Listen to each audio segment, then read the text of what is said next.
Bonsoir à toutes et à tous, bienvenue dans Guinée Actualité à l'enseignement technique. Une compétition est lancée pour créer l'émulation au niveau des écoles professionnelles du pays. L'hygiène et l'entretien des équipements sont ainsi célébrés à l'école régionale des arts et métiers de Koya et à l'école des postes et télécommunications de Kipé. Les résultats sont encourageants. Plus de détails avec Kernos Mandialo. La compétition nationale, initiée pour promouvoir la salubrité dans les écoles techniques publiques et l'entretien des équipements à l'école régionale d'art et de métiers de Koya, cette activité a mobilisé encadreurs et apprenants pour créer un meilleur cadre d'études et développer aussi l'esprit civique en chaque acteur.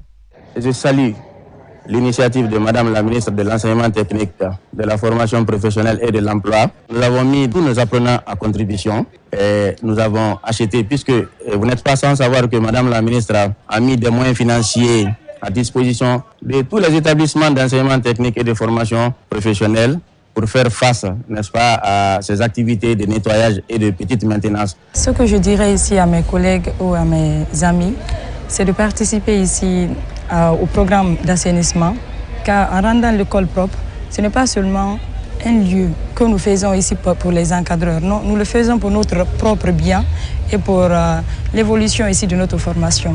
La compétition nationale dans les écoles techniques axée sur la propreté et l'entretien des équipements a aussi eu pour mérite de rappeler à tous les acteurs des écoles professionnelles leurs responsabilités individuelles et collectives dans la bonne marche de ces centres de formation professionnelle, comme ici, à l'École nationale des postes et télécommunications de Kipé. Je pense que c'est une bonne initiative à saluer parce que ça nous permet non seulement nous les étudiants de nous impliquer, ça nous permet aussi d'apprendre dans de bonnes conditions parce que ici c'est une école de métier, c'est une école technique.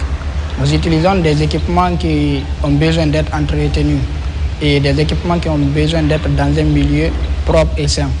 Avec cette initiative, les autorités du ministère de l'enseignement technique comptent favoriser une meilleure implication de tous pour rendre d'une manière globale la formation professionnelle plus attractive.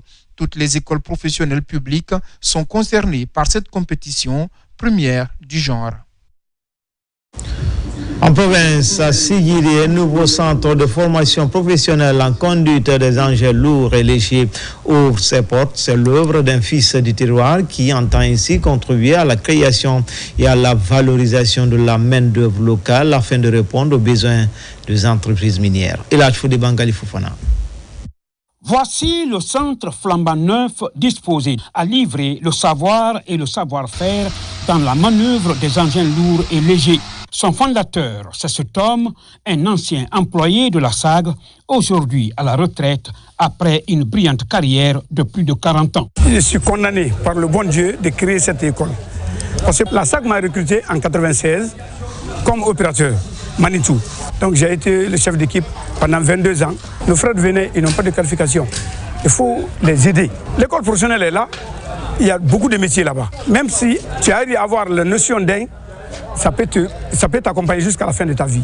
Dans ce nouveau temple du savoir, toutes les conditions sont réunies pour faciliter l'acquisition des cours théoriques et pratiques. Dieu m'a aidé, j'ai eu au moins 6 équipements, une chargeuse, une pelle de 325 caterpillars, tracteur, on dit excavateur, et 2 camions ou 10 roues de 12 vitesses, et une chargeuse de 938 et une chargeuse de 530. Ces équipements-là sont à la disposition de l'école du centre. Face à cet exploit, parents d'élèves et anciens collègues du fondateur ne restent point indifférents. Monsieur Samoura, il a montré qu'on peut partir à la retraite et faire d'autres projets qui peuvent aider aussi la communauté de Sigiri et de Bouré. Je tiens à signifier que la création de cette école vient fermer des prisons dans notre préfecture, en ce sens qu'elle va épargner les jeunes des jets de pierre ou du vol. La formation de la jeunesse guinéenne en engins lourds et légers s'avère une nécessité en vue d'une redistribution équitable des ressources financières tirées de cette exploitation minière. À l'occasion de ces jours d'activisme contre les VBG, le mariage d'enfants, l'inspection générale de la promotion féminine de l'enfance a organisé récemment au CAF de Cameroun un atelier de formation destiné aux religieux. Objectif, les outiller et les impliquer davantage dans cette croisade. Pascaline Yomalo Sona Sagnon. Ils sont plus de 40 guides religieux réunis ce mercredi à Conakry. Objectif, comprendre sans détour l'urgence de la lutte contre les mutilations génitales féminines et les mariages précoces. L'inspection régionale de la promotion féminine et de l'enfance veut faire d'eux des relais puissants au sein des communautés. Par nos objectifs, on espère que ça peut accélérer le changement à travers nos différentes cibles parce que vous savez, étant donné que hier on était avec les présidents des délégations spéciales des 13 communes et leurs vice-présidents et aujourd'hui des leaders communautaires. Ce sont deux cibles différentes, c'est vrai, mais des cibles qui ont des décisions qui peuvent vraiment aider la communauté à comprendre, à être sensibilisée, à être éduquée, et aussi permettre à certaines violences dans les communautés d'être éradiquées. Pendant cette session, les participants sont confrontés à la réalité de ces pratiques, leurs conséquences, leur impact sur la santé, mais aussi les mythes qui les entretiennent, encore une mise à niveau nécessaire pour briser le silence et mieux orienter les familles. C'est notre devoir. Quand on est devant les communautés, il faut qu'on les explique que la population guinéenne soit édifiée. Parce qu'on sait que cette communauté est très religieuse. Chacun doit donner sa part de contribution à l'édification de cette nation guinéenne. Je rends grâce à Dieu pour ce jour. L'enseignement que nous avons encore reçu aujourd'hui, il n'est pas nouveau. Il s'agit vraiment d'entretenir ou de s'occuper de la femme. Et ce que j'ai compris, et je suis mieux placé pour bien expliquer ça à mes fidèles. À la sortie, l'engagement est clair. Porter ce message dans les mosquées, les églises et partout où leurs paroles comptent. Pour les initiateurs, l'implication active des leaders religieux pourrait bien devenir l'un des leviers les plus décisifs pour faire reculer ces pratiques dans le pays. Tenu à la Blue Zone de Dixine de la Journée internationale de l'enfant, thème retenu cette année, ma journée, mes droits. Des plaidoyers ont été faits dans le cadre de la préservation des droits de la petite enfance. Le club Rabi et les enfants en partenariat avec l'UNICEF pilotent cette activité. Moussa Bangoura. La journée mondiale de l'enfance a été célébrée avec faste. Ici, à la Blue Zone de Dixine, plusieurs enfants des écoles et orphelinats de la capitale ont effectué le déplacement. Des sketchs et poèmes sur les droits fondamentaux des enfants ont marqué cette rencontre. Une rencontre axée sur l'engagement citoyen et le leadership des enfants pour mieux apprendre et s'épanouir afin qu'ils deviennent des acteurs du changement. Nous voulons montrer au monde que chaque enfant a une voix puissante, que nos idées comptent et que nous pouvons participer activement à la construction d'un monde meilleur. Cet événement n'est pas simplement une célébration, c'est aussi un engagement. L'engagement de tous les enfants ici présents à défendre leurs droits et ceux de tous les enfants de Guinée. Nous continuerons à porter la voix des enfants, à défendre leur dignité et à travailler pour une Guinée où chaque enfant peut grandir libre, protégé, respecté et fier. La thématique développée est ma journée, mes droits. À travers cette journée, des plaidoyers ont été faits en vue de multiplier les efforts dans la protection de la petite enfance. D'où cette signature de protocole d'accord. Le Parlement des enfants de Guinée qui fait le plaidoyer pour vous à longueur de journée. Et je les remercie de passage. Parce que grâce à leur plaidoyer, qu'aujourd'hui, on est en train de parler de Simandou Academy. Qu'aujourd'hui, on est en train de dire, faisons en sorte que les enfants, demain, ils ne soient pas laissés pour compte. L'UNICEF va continuer à accompagner, à travailler avec le ministère de la promotion féminine, de l'enfance et des personnes vulnérables pour travailler sur les droits des enfants, leurs droits à l'éducation, à la santé, à la participation, à la survie et le développement de tous les enfants de Guinée. Avant ce rendez-vous de Conakry, d'autres événements liés à la journée de l'enfance ont animé les régions administratives du pays. Enfin, à Kintignan, puis à Sigiri, une cérémonie de lecture du Saint-Coran est initiée, réunie autour du même message, fidèles et autorités prient pour la paix et la cohésion sociale. Marie Kumba Sobogi, son enseignant. À Sigiri, comme à Kintinia, l'ambiance est au rassemblement et à la cohésion. Habitants, leaders religieux, autorités locales et jeunes se sont retrouvés pour un sacrifice suivi de la lecture du Saint-Coran. Objectif, invoquer la paix et la quiétude sociale en Guinée, à un moment où le pays aborde une période électorale sensible. Nous sommes rassemblés ici pour la cérémonie de sacrifice destinée à invoquer la paix, la cohésion sociale, la réussite et la bénédiction divine pour toute la population de Bouré. Les religieux venus de plusieurs districts répètent à plusieurs reprises la lecture du livre saint, demandant la prospérité, la protection et le développement pour la nation. C'est un combat pour toute la Guinée, pour tous les Guinéens qui veulent vraiment le bonheur de la Guinée. Et on va continuer le combat, sensibiliser pour que les élections se passent dans les meilleures conditions. On a fait ce sacrifice pour qu'il y aura la paix par toute la Guinée. On remercie le bon Dieu, le grand imam de Sigiri, Haroun Doumbouya. Ils sont tous participés pour la réussite de ce sacrifice. La journée s'achève par des prières et bénédictions formulées pour renforcer la cohabitation pacifique entre les localités de Sigiri et préserver l'harmonie sociale. C'était tout pour les infos. Prochain rendez-vous avec l'actualité, c'est à 20h30. Bonne suite de programme sur les antennes de la télévision dont la mission est de vous servir. À tout à l'heure. Du bilan, un espace de communication gouvernementale pour évoquer les acquis et défis des départements sectoriels.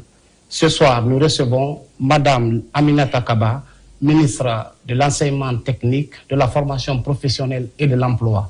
Madame la ministre, bonsoir et merci de répondre à notre invitation. Bonsoir, c'est moi qui vous remercie. Pour co-animer cette émission, je suis en compagnie de Ousmane Telibari. Ousmane Telibari est journaliste à la Radio Nationale. Ousmane Telibari, bonsoir. Bonsoir Terna, bonsoir aux millions de téléspectateurs de la télévision nationale et surtout, merci d'avoir accepté notre invitation, Madame la ministre.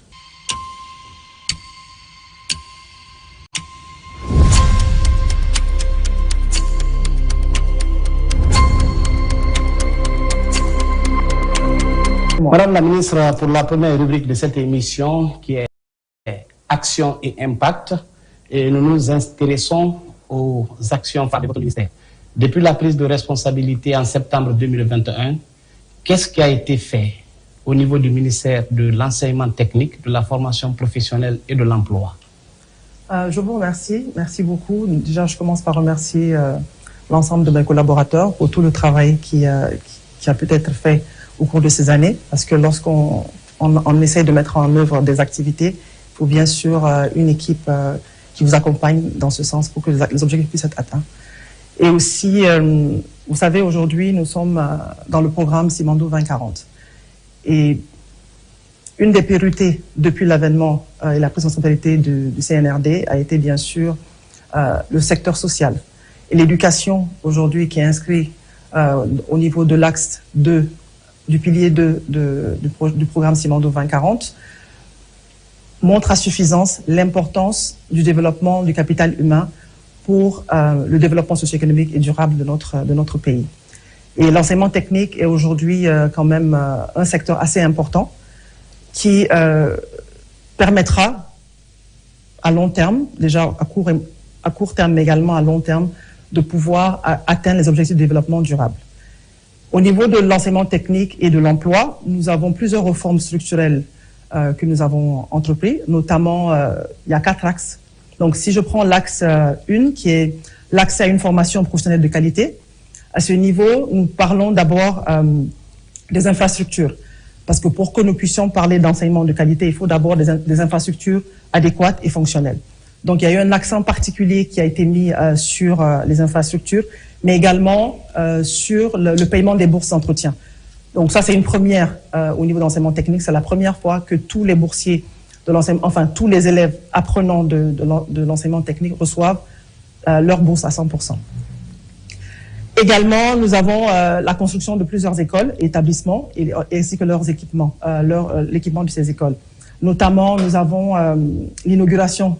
Il y a eu l'inauguration de 2 ERAM, dont celle de Dabola. Ça s'est passé en 2022. Ouais. Et lorsqu'on prend également au niveau d'autres établissements qui ont connu des rénovations, nous avons par exemple le CRPPS de Kipé, nous avons l'ENPT qui ont bénéficié de rénovation. Et aussi, nous avons des chantiers en cours qui sont des chantiers assez vastes pour améliorer les infrastructures. Notamment, nous avons le village numérique qui se trouve à Kipé. Nous avons également l'École nationale d'éducation physique et de sport, l'ENEPS, qui se trouve à Dalaba. Et il y a également le CED de Pita. Donc ça, c'est vraiment tout ce qui est... Et il y a, sans oublier, bien sûr, Mamou, où on a l'ENATEF de Mamou, qui est l'École nationale des techniciens des eaux et forêts. Donc ça, c'est juste pour citer quelques écoles. Il y a également eu l'amélioration des régimes d'internat, où les écoles sont quand même dotées, les apprenants, on met à leur disposition des denrées, parce qu'on ne peut pas être à l'internat et ne pas être pris en charge. Donc c'est une prise en charge totale. Au début, c'était 4 écoles qui étaient concernées, donc les écoles nationales d'élevage et d'agriculture, les ENAE, dans les 4 régions. Et on a rajouté, depuis l'année dernière, l'ENSSK, c'est l'école nationale de santé de Kindia, qui aussi est à régime mixte, où on a l'internat et la possibilité d'être en internat et en externat. Et avec comme impact direct, bien sûr, un environnement beaucoup plus décent pour l'apprentissage des apprenants. Et nous avons l'axe 2, notamment qui concerne la qualité de l'apprentissage et des contenus. Dans cet axe, nous avons mis l'accent sur plusieurs activités, notamment la formation des formateurs, mais également le changement des curricula et l'harmonisation des filières. Parce que lorsqu'on est arrivé, on a trouvé que toutes les écoles, ou la majorité, avaient que ce soit au niveau du secteur privé que du secteur public, nous avons des filières, des programmes qui n'étaient pas du tout adéquats. Donc vous allez par exemple voir dans une école où on parle de électricité industrielle, dans une autre école, en électricité tout simplement, dans une autre école, il y a une autre terminologie. Donc à un moment, on a jugé nécessaire qu'il fallait harmoniser tout ça pour que les gens puissent se retrouver. Parce qu'il faudrait quand même qu'on puisse s'adapter aux standards en la matière. Ensuite, lorsqu'on change les curricula, ça c'est une première, mais il faudrait s'assurer aussi que la formation des formateurs suit aussi la même lancée. Parce que pour que nous puissions avoir un système d'enseignement technique performant, on ne peut pas le faire sans les encadreurs et les formateurs. Donc nous avons mis un accent particulier, non seulement à recruter, parce qu'il y avait un déficit de formateurs au niveau de l'enseignement technique. Il y a eu à peu près 1023 formateurs qui ont été recrutés et qui ont bénéficié de formation au niveau, en termes de renforcement de capacité sur tout ce qui est pédagogie. Mais aussi, on a envoyé des formateurs à l'étranger, notamment en Côte d'Ivoire, où on a signé un accord de coopération avec le ministère en charge de l'enseignement technique, mais également avec le Maroc, où on a envoyé une vingtaine de formateurs, disons 10 formateurs au niveau du Maroc et une quinzaine de responsables d'établissement au niveau de la Côte d'Ivoire. Ils ont passé à peu près des séjours entre 1 et 3 mois. Et tout ceci vraiment dans le cadre de renforcement des capacités de ces gens, parce qu'il est important de comprendre que l'enseignement technique, pour nous, nos écoles ne sont pas de simples écoles, ce sont des entreprises. Parce que l'enseignement technique est quand même à 70% de cas pratiques. Et l'objectif d'être dans une école d'enseignement technique, c'est vraiment de s'assurer que lorsqu'on sort de cette école, on puisse avoir un emploi tout de suite à la clé ou bien être auto-entrepreneur. Donc ça, c'est juste pour vous donner, ça c'est en termes d'impact direct. Également, il y a en termes d'apprentissage et d'amélioration, il est important aussi qu'on reste compétitif. Donc, il y a eu depuis 2 ans l'organisation des Olympiades des métiers. Il y a eu la première année les Olympiades des métiers sur le plan national. Et cette année, par exemple, on a décidé d'innover où on a fait dans chaque région administrative des Olympiades pour que ça puisse se passer, que ce soit délocalisé, pour mettre aussi en valeur les services déconcentrés et permettre aussi à tous les élèves de pouvoir participer de façon équitable. Okay. On a également introduit depuis l'année dernière, tout à l'heure j'en parlais, lorsqu'on parle de compétitivité, on parle de compétition, il est important aussi de reconnaître le travail bien fait. Donc on a également commencé à revaloriser les personnes qui partent à la retraite en faisant des cérémonies de distinction, également des enveloppes symboliques pour aussi mettre en valeur et reconnaître le travail qu'ils ont accompli pendant toute leur carrière. Donc ça c'est quand même important. Donc le mérite au niveau des formateurs, mais également le mérite et l'excellence au niveau des apprenants. Vous n'êtes pas censé savoir qu'au niveau du programme Simando 2040, l'éducation est bien sûr au niveau du deuxième pilier stratégique, mais en plus, il y a un volet spécifique qui s'appelle Simandou Academy. Ouais. Et lorsqu'on parle de Simandou Academy, on parle d'excellence académique. Parce que l'objectif du chef de l'État, bien sûr, c'est de s'assurer que le capital humain est mieux développé et qu'on s'assure que les Guinéens sont en mesure d'être assez compétitifs, non seulement sur le plan local, mais également sur le plan régional. Parce que lorsque le projet qui est en train de se déployer, il ne faudrait pas que les Guinéens soient en marge. Et que tous les métiers qui tournent autour de ces projets, qu'on puisse avoir la main-d'œuvre locale qualifiée d'abord sur place. À ce titre, on a récompensé à peu près 87 lauréats. Et la particularité de cette récompense, notamment, c'est qu'on a une catégorie féminine. Donc, on a quand même mis l'accent sur l'inclusion et le genre.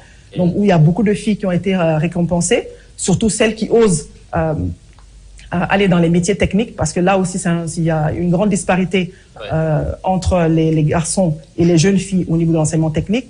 Mais également, on a tenu, et là, on a célébré il n'y a pas longtemps avec la ministre en charge de la fonction féminine, le mois de la Journée internationale des personnes vivant avec un handicap.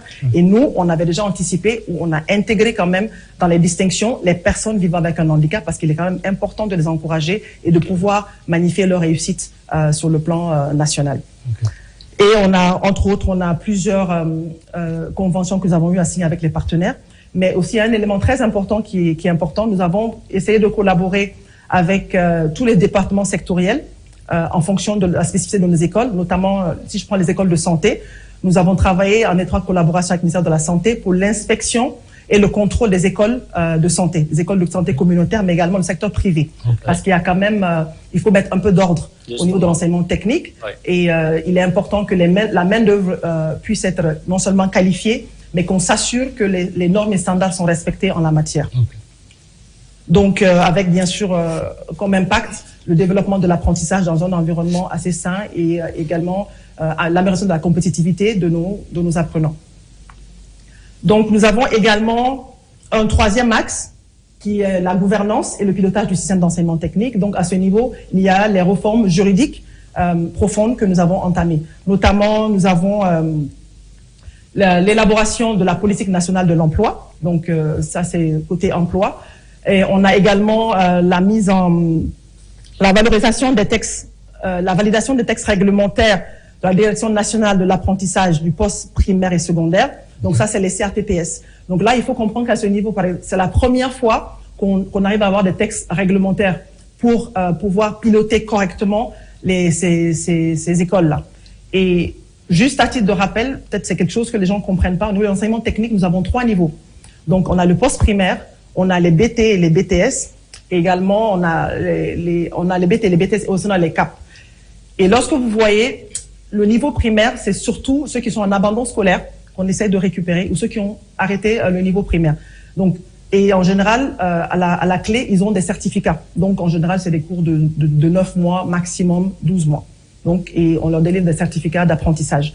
Par contre, le BTS et le BT ou le CAP, le CAP, en général, c'est des diplômes où il faut avoir soit le brevet pour pouvoir accéder à nos centres de formation, mais également le niveau bac. Et ça, c'est notre réforme majeure que nous avons intégrée. Aujourd'hui, au niveau de nos écoles, si vous n'avez pas le niveau requis, vous ne pouvez pas accéder à l'école d'enseignement technique. Dans la filière non adaptée. Pourquoi? Parce qu'on a eu des rencontres avec le secteur privé qui se plaignait de la qualité de formation au niveau de nos apprenants. Donc, si on veut rester compétitif, on doit quand même pouvoir rester à l'écoute du secteur privé. Et c'est pour ça que depuis l'année dernière, depuis 2 ans, on essaie quand même de resserrer et de nous assurer du respect des critères d'éligibilité en fonction des niveaux. Okay. Donc, si on n'a pas le bac, on ne peut pas faire un BTS, on peut faire un BT. Si on n'a pas le brevet, on ne peut pas faire un CAP. Okay. Ça, c'est juste pour donner à titre d'exemple. On a également eu ça, c'est quand même une réforme majeure qu'il est important de signaler, c'est la révision des cahiers de charges des écoles privées. Donc, pour qu'on puisse délivrer un agrément, il y avait des textes qui existaient, bien sûr, pour réglementer le secteur, mais ces textes n'étaient pas spécifiques et n'étaient pas uniformisés. Donc, quelque part, on a constaté qu'il y avait beaucoup d'écoles qui fonctionnaient, qui n'avaient pas d'agrément adéquat ou qui ouvrent dans des filières non appropriées. Donc, on a essayé de mettre un terme à ça par des contrôles et on a tenu un atelier de validation de ces textes réglementaires. Et aujourd'hui, un arrêté a été, bien sûr, signé dans ce sens-là. Mais c'est juste pour vous expliquer aussi que ça a été un processus assez inclusif pour que chacun puisse y trouver son compte. La mise à disposition de moyens logistiques au niveau de nos formateurs et également de nos encadreurs. Donc, on a mis à disposition des motos pour les maîtres de stage, mais également, nous avons mis à disposition des pick-up pour les inspecteurs régionaux. Donc, chaque région administrative a bien pu bénéficier d'une pick-up pour faciliter la mobilité, mais aussi s'assurer du contrôle que nous attendons en matière de qualité sur le terrain. Donc, aujourd'hui, c'est quand même important de signaler qu'on a quand même également d'autres points qui ont un impact assez important, c'est notamment la digitalisation. La digitalisation du secteur aujourd'hui, au niveau d'enseignement technique, tout le système est intégré. Donc, nous avons une plateforme qui s'appelle Parcours Pro, et Parcours Pro a plusieurs modules. Nous avons d'abord le module d'inscription et d'enregistrement, mais également le suivi du paiement des bourses. Donc, quand je parle d'inscription, c'est l'inscription des apprenants. Il y a également leur suivi académique, donc, et aussi le paiement de leur bourse. Comme la bourse a été attribuée, comme je l'ai dit tantôt, il y a 100% de bourse qui a été attribuée à tous les apprenants de l'enseignement technique. Il faut quand même un suivi pour s'assurer que l'argent va à la bonne personne. Donc, tout le processus a été digitalisé. Au début, c'était manuel, c'est-à-dire on payait les gens au guichet. Ensuite, on a commencé à faire des virements. Donc, aujourd'hui, on fait des virements sur le compte téléphonique, donc en fonction de ce que les enfants disposent. On des cartes en ce moment, des cartes d'étudiants? Non, c'est pas des cartes. Aujourd'hui, ils ont la possibilité de retirer sur leur téléphone ou bien de se rendre dans des stations où ils peuvent faire un retrait directement à ce niveau-là. Ça nous permet de faciliter le contrôle pour le retrait de ces bourses-là.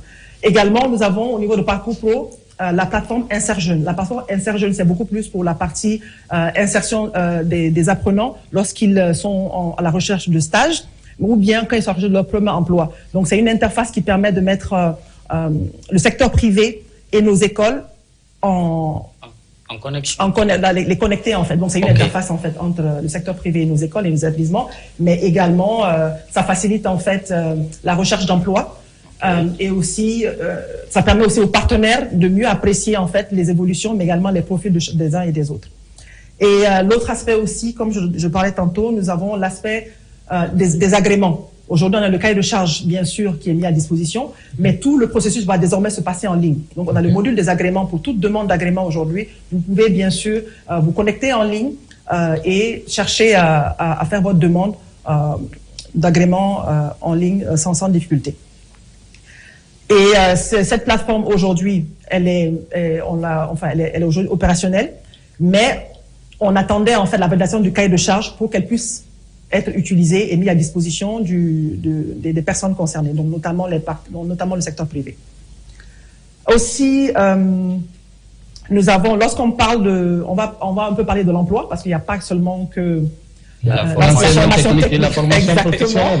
Donc, il y a aussi l'aspect emploi, parce que je suis quand même la mise en charge de l'emploi. Et à ce niveau, nous avons plusieurs dispositifs que nous avons pu mettre en place pour améliorer l'emploi dans le secteur formel comme dans le secteur informel. Au niveau du secteur informel spécifiquement, nous avons des EP en charge de la formation. Notamment, nous avons l'ONFPP qui facilite en fait la formation du secteur informel et formel. Nous avons l'AGIP aussi qui est là pour, qui est l'agence guinéenne de promotion de l'emploi et de l'entrepreneuriat, parce que c'est quand même important. Je l'ai signalé tantôt, soit on est demandeur d'emploi, soit on est entrepreneur. Ça facilite quand même une meilleure insertion socio-professionnelle. Donc à ce niveau, on a eu, en termes de statistiques, on a plus de 4000 travailleurs qui ont été profilés en 2025 pour les préparer aux opportunités d'emploi. On a eu 3000 jeunes demandeurs d'emploi qui ont été formés. Il y a eu la formation de 25 conseillers sur 31 en entrepreneuriat, donc la formation poursuit son cours, bien sûr. Et sur les 1454 demandeurs d'emploi à la Maison de l'Emploi, nous avons eu 234 stages probatoires. Et en termes de formation du secteur formel, notamment les entreprises, on a quand même pu déployer, ça c'est avec le CNPG et l'ONFP, concomitamment, 632 modules de formation continue au profit de 220 entreprises qui touchent à peu près 8899 employés entre 2021 et 2025. Donc ça, c'est pour vous dire vraiment, ça c'est vraiment avoir des chiffres assez précis pour mesurer l'impact en fait de la politique d'emploi que nous avons bien sûr, que nous sommes en train de dérouler au niveau du ministère en charge de l'emploi. D'accord. Madame la ministre, nous allons revenir sur les autres volets tout à l'heure lorsqu'on va entamer le débat. Et nous revenons sur la rubrique 2 de cette émission. C'est bien le débat, une phase que nous journalistes aimons beaucoup. Donc j'ai avec moi mon confrère Ousmane Telli qui va poser la première question. Merci beaucoup, Madame la Ministre, pour cette intervention brillante. Surtout, il faut le rappeler avec des chiffres et des précisions. Aujourd'hui, l'enseignement technique est souvent perçu comme une orientation par défaut ou une école de seconde chance. C'est comme ça, on aimait le dire. Vous pensez qu'avec ces réformes que vous avez engagées, les résultats obtenus aujourd'hui, que vous avez mesurés pour savoir sur le terrain et évaluer vos performances, comprendre réellement, est-ce que cette perception a changé au niveau des jeunes et des parents d'élèves? Déjà, la perception commence par nous-mêmes. Il faudrait qu'on arrête l'appellation de l'école de la deuxième chance. Pour moi, je le dis à qui veut l'entendre, l'enseignement technique est un secteur stratégique. Et pour moi, ce n'est pas l'école de la deuxième chance, c'est un choix. Donc, ça reste un premier choix. L'enseignement technique, c'est pour ceux qui veulent tout de suite être employables, ceux qui veulent faire de l'auto-emploi. Donc, et c'est pour ça que d'ailleurs, le principe, c'est d'avoir d'abord des cours beaucoup plus de pratique que de théorie. Et les petits métiers que les gens négligent, quand on regarde dans la pyramide des emplois, il y a combien de gens qui ont le degré PhD, doctorat? Il y a combien de franges de la population qui ont un master? Il y a combien de franges de la population qui ont un BTS, et etc. L'enseignement technique, aujourd'hui, les métiers comme la plomberie, la menuiserie, la chaudronnerie, sont des métiers stratégiques qui ne vont pas disparaître. Ouais. Contrairement à d'autres métiers qui vont disparaître avec l'apparition, avec l'évolution technologique. Donc, il est quand même important de comprendre que c'est pas parce qu'on a choisi de faire des études courtes on doit se dire que ce qu'on fait comme étude n'a pas de valeur. Au contraire. Lorsqu'on prend le projet Simandou, la majorité des gens, des travailleurs sur ce projet, ce sont des gens qui sont censés être issus de l'enseignement technique. Surtout des ouvriers au niveau de la phase de construction. Parce qu'on veut des ouvriers qualifiés. Ouais. Donc, qui dit ouvrier qualifié parle d'enseignement technique. Donc, que ce soit au niveau de la pose des rails, que ce soit au niveau des BTP, même les bâtiments. Aujourd'hui, regardez qu'on a créé toutes les infrastructures et les projets qu'on est en train de mettre en place. C'est quand même avec des gens qui sont soit passés par l'enseignement technique, ou bien, même s'ils ne sont pas passés par l'enseignement technique, il est important de renforcer leur capacité, comme je disais tout à l'heure, avec des certifications, et pour que, in fine, on puisse s'assurer que nos infrastructures répondent à une certaine norme et à une certaine qualité, comme ce se passe dans les autres pays. Donc, pour moi, l'enseignement technique reste un enseignement de premier choix, et ce n'est pas la perception que les gens ont avec toutes les réformes que nous avons engagées, la formation des formateurs, les équipements de nos écoles, la construction, la rénovation de nos écoles. On allait au point où, dans nos écoles aujourd'hui, on a mis l'accent sur la salubrité. Okay. D'ailleurs, même bientôt, on va finaliser en fait la compétition nationale que nous avons lancée pour l'amélioration des infrastructures et l'assainissement de nos écoles.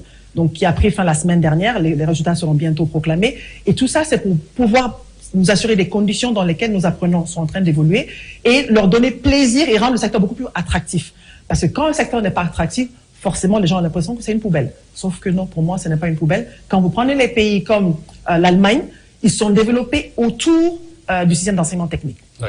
Donc, il est important que nous puissions faire la même chose, et je pense bien qu'on est dans cette lancée. C'est pour ça qu'aujourd'hui, au niveau de l'enseignement technique, nous avons des conseils d'établissement où le secteur privé doit faire partie intégrante de la formation de nos apprenants. Si on veut orienter le cursus de formation, si on veut insérer les jeunes, il faudrait que le secteur privé puisse s'impliquer davantage dans la mise en place des curricula, qui puisse faciliter l'insertion des jeunes au niveau pour les stages, qui puisse faciliter l'alternance, et j'en passe. Donc pour moi, c'est vraiment un secteur transversal, mais également qui doit se construire avec le secteur privé et avec tout le monde pour qu'on puisse changer et rendre plus attractif ce secteur pour le bénéfice de l'économie guinéenne.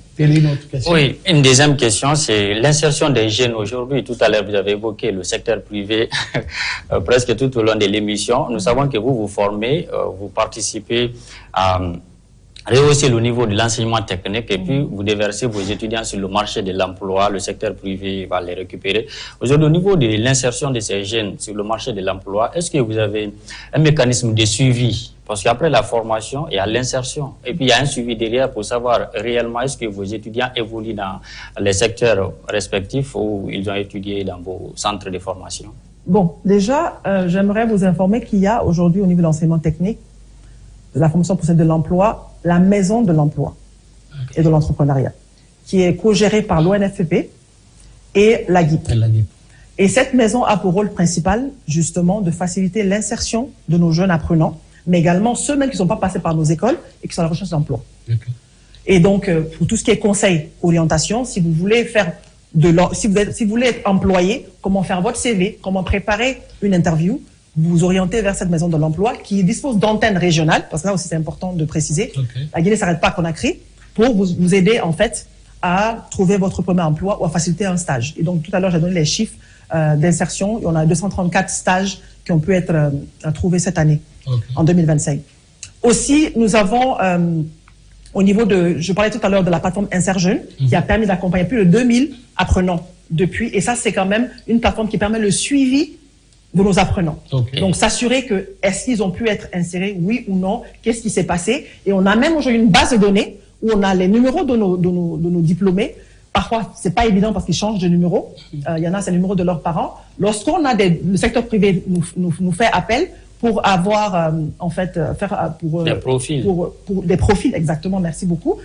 Tout de suite, on va dans cette base de données qui est aujourd'hui disponible, notamment soit sur la plateforme InserJeune, soit au niveau de la maison de l'emploi et de l'entrepreneuriat, pour mettre à disposition les divers profils demandés. Mieux, peut-être c'est quelque chose dont peut-être que j'ai omis, c'est pour la première fois, nous avons, depuis cette année, commencé à publier des bulletins trimestriels pour avoir les chiffres et les données sur le secteur de l'emploi. Donc, on a déjà eu le premier bulletin, les 2 premiers trimestres de l'année qui aujourd'hui sont à disposition, et vous pouvez visiter le site de la GIP pour avoir ces statistiques, des statistiques beaucoup plus précises. Madame la ministre, vous avez évoqué beaucoup de réformes, mais la réforme majeure d'abord, c'est le fait d'accorder des bourses d'entretien aux étudiants pour inciter beaucoup plus de jeunes à aller vers l'enseignement professionnel. Mais est-ce qu'au retour, Téli évoquait un peu un des volets, est-ce qu'au retour, vous avez un taux aujourd'hui qui atteste que les sortants de vos écoles et de vos centres de formation professionnelle sont employés ou sont employables? Attention, il ne faut pas confondre. Ce n'est pas parce qu'on a accordé des bourses d'entretien que les gens vont rester dans nos écoles ou que les gens vont avoir de l'emploi. Les bourses d'entretien ça incite les gens à venir vers les écoles. Pas du tout. Les bourses d'entretien sont là pour appuyer les apprenants à venir à l'école pour des problèmes de transport, parce qu'on n'a pas forcément les mêmes moyens. C'est pour avoir un certain équilibre. C'est un peu comme au niveau d'enseignement supérieur, il y a les pécules, exactement.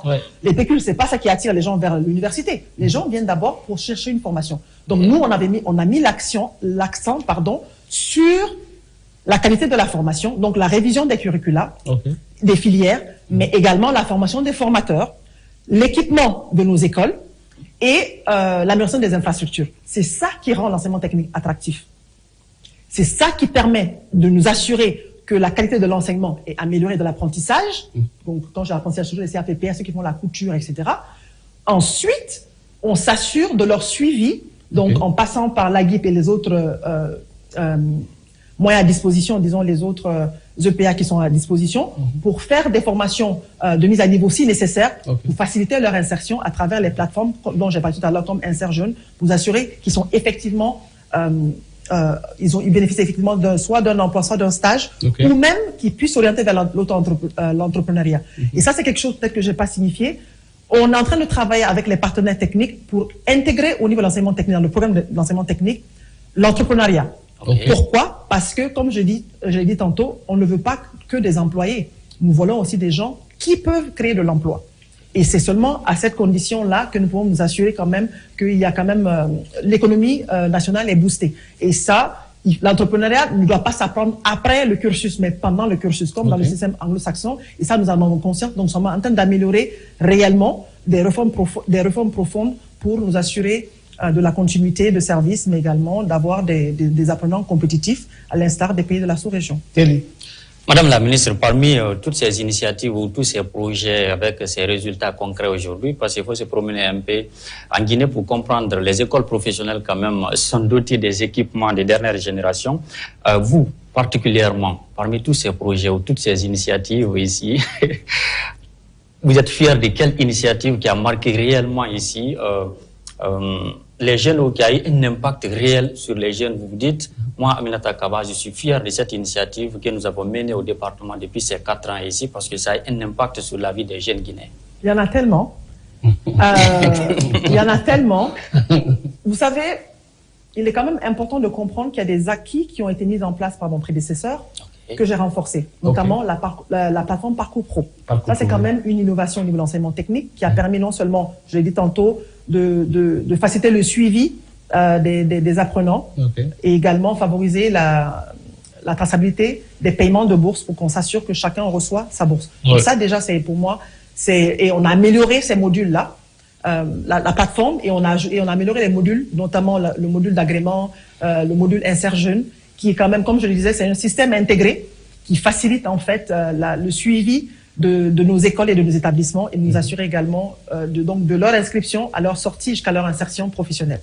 Et là, on est en train également, dans la même lancée, de développer un nouveau module qui s'appelle e-learning et qui permet là aussi le suivi pédagogique et personnalisé des apprenants.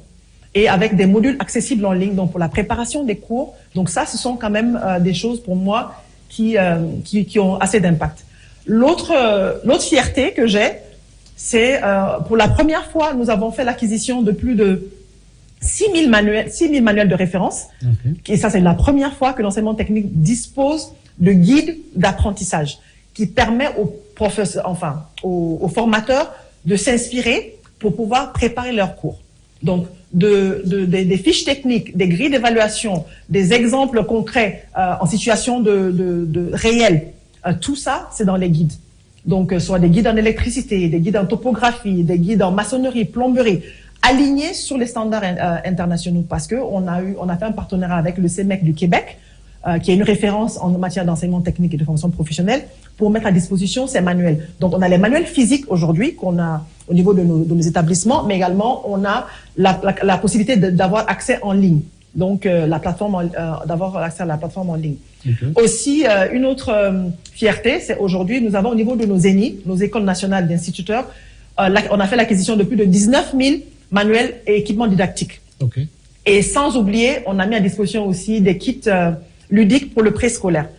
Parce que, pour ceux qui l'ignorent, nous, au niveau de l'enseignement technique et de formation professionnelle, nous sommes en charge de former les instituteurs pour le primaire, mais également pour la maternelle. Et pour ça, il faut mettre quand même un accent sur la qualité de la formation des formateurs.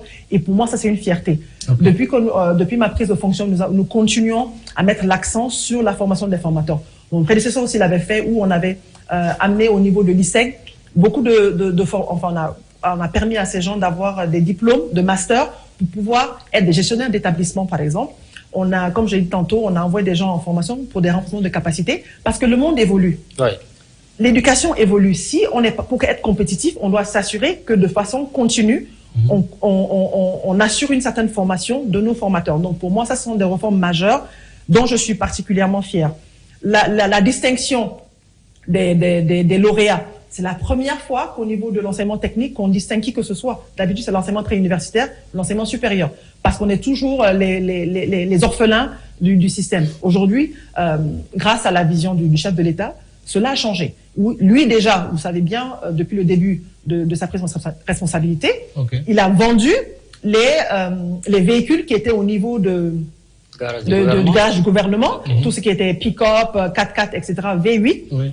Et c'est cet argent qui a permis de rénover les centres de formation technique et professionnelle, pour changer les équipements et également, et ça c'est juste pour donner quelques exemples. Donc dans cette continuité, il est important aussi de mettre l'accent sur la formation des formateurs et la dotation de nos écoles en équipement de dernière technologie, mais également de nous assurer que nos apprenants sont dans les meilleures conditions d'hygiène, de santé, de sécurité. Comme je l'ai dit, il y a une compétition aussi. C'est une nouveauté. Les Olympiades des métiers, la compétition nationale d'assainissement, ce sont des innovations qui rendent le secteur beaucoup plus attractif, qui valorisent nos apprenants, parce que ça leur permet quand même de pratiquer sur le terrain. Donc pour moi, ce sont des innovations majeures qu'il est important de pouvoir mettre en valeur. Il y a un point aussi dont je suis particulièrement fière, que j'ai failli oublier, c'est la mise à disposition des kits individuels d'apprentissage, les KIA.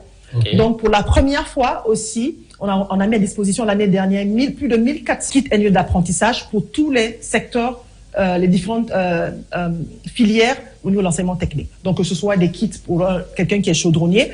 Et juste pour expliquer, pour moi, on ne peut pas aller au champ sans sa houe ou sa daba.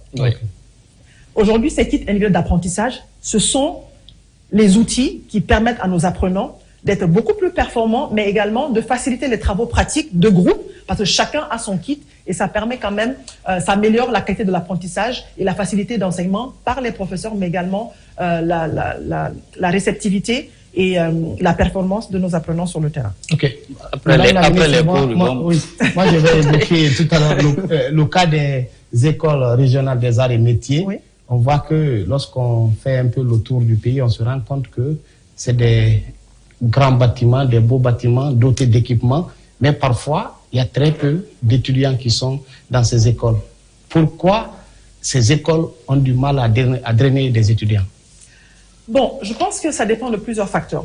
Vous savez, un projet, ça se conçoit et ça doit être pensé correctement. Si vous faites un projet qui n'est pas correctement pensé, qui n'est pas un projet intégré, forcément, ça donne ses résultats. Quand vous partez dans les autres pays, ce genre d'école n'existe pas s'il n'y a pas le système d'internat. Aujourd'hui, les écoles, les ERAM qui sont à disposition, avec l'aide des partenaires techniques, la BI, la Banque islamique de développement notamment, a été mise en place, a été construit sans penser ni au dortoir, ni même aux cantines parfois. Et donc, quand c'est comme ça, on dit une école régionale. Ça veut dire que c'est dans une région bien précise, c'est pour toutes les préfectures environnantes. Mais si les gens viennent dans une région, dans une préfecture bien précise, et qu'ils n'ont pas forcément des facilités d'hébergement, ça va décourager. Et il faut rappeler que ces écoles régionales sont un peu loin de la ville. Exactement. Sont très par exemple, si je prends l'école régionale des arts et métiers de Sigiri, il est à 15 km du centre-ville. Donc complètement à l'extrême. Donc ça, en termes de déplacement, de transport du centre-ville pour venir, c'est un défi. Pour ceux qui ne sont pas natifs de la ville, c'est un défi. Et autre chose, vous avez des écoles régionales qui ont été placées dans des régions administratives qui ne sont pas des préfectures, la région administrative elle-même. Si vous regardez, l'AB, les rames de l'AB se trouvent à l'AB. Les rames de Zérékoré se trouvent à Zérékoré. Les rames de Boké est à Boké. On a les rames de Koya et on a l'ENAM de Conakry, qui est l'école nationale des arts et métiers. Donc c'est à cette image-là qu'on a mis en place les écoles régionales. Sauf que vous avez Dabola. Dabola, la région administrative de Farana est plus importante que celle de Dabola, mais l'école a été mise. Pour quelle raison à Dabola? Je ne sais pas. Mais sauf qu'en termes de population, il aurait été beaucoup mieux d'avoir cette école à Farana qu'à Dabola. Et avoir toute une activité économique qui aurait été beaucoup plus attractive que celle de Dabola. La même chose pour Sigiri. C'est vrai que Sigiri est une zone aurifère, sauf que beaucoup d'enfants ou même de jeunes sont dans sont au niveau des mines. D'accord? Mais là, qu'est-ce qu'on peut faire, madame, pour rectifier le tir? C'est les dortoirs. Il faut absolument construire des dortoirs. Est-ce qu'il y a des débats avec les partenaires en cours? En ce moment, il y a des réflexions. On a demandé à faire des études pour justement combler ce vide et nous assurer que ces écoles régionales des arts et métiers disposent de dortoirs, filles et garçons, et aussi nous assurer d'inciter le secteur privé à beaucoup plus s'impliquer pour qu'on puisse créer un écosystème économique qui va permettre à rendre les écoles beaucoup plus attractives. Une dernière question à Madame la ministre. Quels sont les défis rencontrés par le département? Mais déjà, les partenaires et le département sont en réunion ou bien en concertation pour résoudre ces problèmes. Peut-être une dernière question, c'est que répondez-vous à ceux qui pensent que malgré ces efforts aujourd'hui, les écoles professionnelles restent invisibles ou restent peu fréquentées par rapport aux universités d'enseignement supérieur? Ben, c'est parce que le secteur n'était pas assez attractif. C'est aussi simple que ça. Si les gens pensaient ou continuent à penser que l'école professionnelle, comme vous l'avez vous-même dit tout à l'heure, au début de vos propos, oui, que c'est l'école de la deuxième chance. Oui, de seconde main. Parce que ça veut dire que quand on n'a pas le choix, aller vers l'enseignement technique. Et c'est ça qu'on veut briser. C'est le stéréotypage qu'on veut absolument supprimer. Et on va essayer peut-être d'améliorer beaucoup plus nos communications, et je pense qu'on est en train de le faire, montrer les acquis, montrer le changement qui est en train de se faire. On a fait toutes ces réformes-là justement pour briser ces stéréotypes-là, mais aussi nous assurer qu'il y a quand même une adéquation entre l'offre d'emploi et la formation. Et c'est pour ça qu'on est en train de faire beaucoup de réformes à ce niveau. Et là, en perspective, par exemple, nous avons prévu pour la fin de cette année et début de l'année prochaine de mettre à disposition 20 nouveaux programmes de formation adaptés aux besoins réels du marché de l'emploi. Et ça, c'est encore en collaboration avec le semestre. On a comme invité aujourd'hui Madame Aminata Kaba, ministre de l'Enseignement technique, de la formation professionnelle et de l'emploi. Nous entamons la troisième phase de cette émission, la rubrique à la loupe, parole aux citoyens.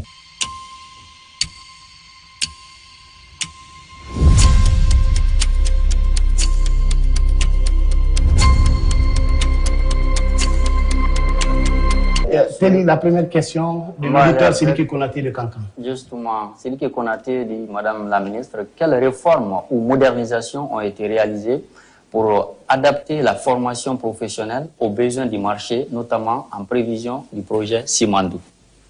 Je pense que c'est une question à laquelle j'ai presque répondu, c'est-à-dire notamment, il y a d'abord la formation des formateurs, on a mis un accent quand même dessus, l'analyse des besoins du... 123 formateurs formés. 1023. 1023 formateurs formés. D'abord, il y a eu 1023 recrutés et il y a également eu 1023 formés en pédagogie, mais également il y a eu des formations pour les chefs d'établissement, pour les encadreurs. Il y a eu à peu près 400 encadreurs qui ont été, où il y a eu des formations spécifiques à l'intention en fonction des différentes filières. Est-ce que parmi ces formations, vous avez pensé un peu, Madame la ministre, à la digitalisation et aux outils de l'IA aujourd'hui, la robotique, tout ça? Ça, c'est dans l'aspect changement du contenu de formation. Ça, c'est pour l'IA. Mais également, il faut pas oublier que nous avons quand même pensé à mettre à disposition des outils numériques. On a un deuxième citoyen, Mouktar de Sanoya Kalogoya. Ok. Mouktar dit, vos grands projets comme le village numérique est à quel niveau d'exécution et le projet de Dalaba et Pita aussi? D'accord. Concernant le village numérique, il faut comprendre qu'il est en différents lots. Nous avons le lot 1, le lot 2, le lot 3. Donc, en termes de pourcentage, à peu près, si on prend un pourcentage moyen au niveau du lot 1, on a à peu près à 30%. Donc, on a accusé quand même du retard dans la mise en œuvre de ce projet-là. On a le lot 2 qui est à peu près à plus de entre 60 et 70% de réalisation et le lot 3 qui va bientôt démarrer. Donc, c'est en phasage parce qu'il y a les bâtiments administratifs, il y a les dortoirs, il y a la partie petite enfance aussi qui est prévue. Donc, ça, quand même, sont des challenges auxquels nous avons fait face, mais je pense que c'est en bonne voie. Concernant Dalaba et Pita, nous avons le set de Pita, on a un taux moyen de 70% de taux d'exécution. Et avec une projection de 90% d'ici la fin de l'année.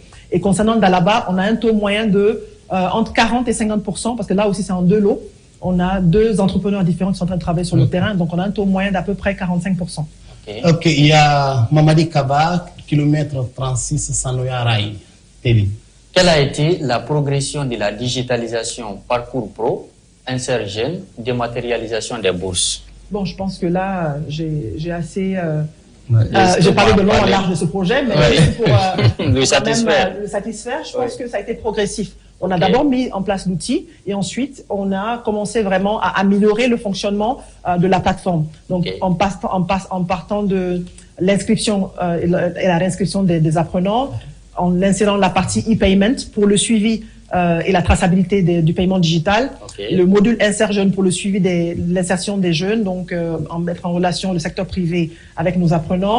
Et puis aussi d'autres modules que nous allons intégrer, notamment le module de livrance des agréments, mais aussi le module de e-learning qui facilitera en fait le suivi pédagogique et personnalisé de nos apprenants. Donc c'est vraiment quelque chose qui continuera à être mis à jour et à être développé en fonction des besoins. Ok, madame, on a un quatrième citoyen qui a aussi posé des questions. Je pense que c'est la même personne, le même citoyen, Mamadi Kaba, kilomètre 36, Sanoya Rail, qui a une deuxième question pour vous. Oui, quels sont les taux de réussite et d'admission aux examens de sortie 2025, CAP BEP, BT, BTS, ETC? Lui, il est, on dirait, je ne pourrais pas dire, parce que, excusez-moi, je n'ai pas ça en tête, mais je sais qu'en moyenne, cette année, on a eu plus de 80%, si je ne me trompe pas. C'est entre 70, parce que ça a quand même baissé par rapport à l'année dernière. Je pense qu'il y a peut-être, c'est entre 70, plus de 70%. Ça, je sais que sans vouloir me tromper. Voilà, plus de 70%. Madame la ministre, nous arrivons au terme de cette émission. Est-ce que vous avez, en quelques minutes, ou bien en une minute, des précisions à apporter? J'aimerais d'abord remercier, mon équipe, comme je le disais tantôt, l'équipe qui m'a aidé à atteindre les objectifs, mais également tout le gouvernement, et avec à sa tête, le chef du gouvernement, M. Amadou Riba, pour les orientations, mais également le fait qu'il nous a aidé quand même, le support qu'il nous apporte au quotidien pour la mise en œuvre et l'atteinte de nos objectifs. Et sans oublier, bien sûr, le chef de l'État qui a bien voulu me faire confiance pour me nommer à la tête de ce département, qui est un département assez stratégique, mais où vraiment on peut ressentir l'impact que l'on a sur la population, parce que la majorité de la population, il y a plus de 52% de jeunes. Il est quand même important de comprendre que l'enseignement technique aujourd'hui est un pilier central du système d'enseignement de façon globale. Et lorsqu'on parle de l'emploi, il est important de noter que dans le programme Simandou, l'enseignement technique a une place de choix. Et c'est pour ça d'ailleurs, peut-être je ne l'ai pas précisé, que nous avons procédé à un profilage de plus de 60 000, sur une population de 60 000 travailleurs qualifiés. On a réussi quand même à pouvoir définir un échantillonnage de plus de 4 000 personnes sur lesquelles on peut savoir où les orienter, pouvoir favoriser leur insertion, parce qu'à la fin du projet, il est estimé entre 55 000 et 65 000 personnes démobilisées, et ça c'est de la main-d'œuvre qui doit être redéployée sur d'autres projets d'infrastructure pour faciliter l'insertion de tous et bien sûr l'employabilité des jeunes de notre pays. Madame la ministre, soyez rassurée que ça a été un immense plaisir pour nous de vous recevoir.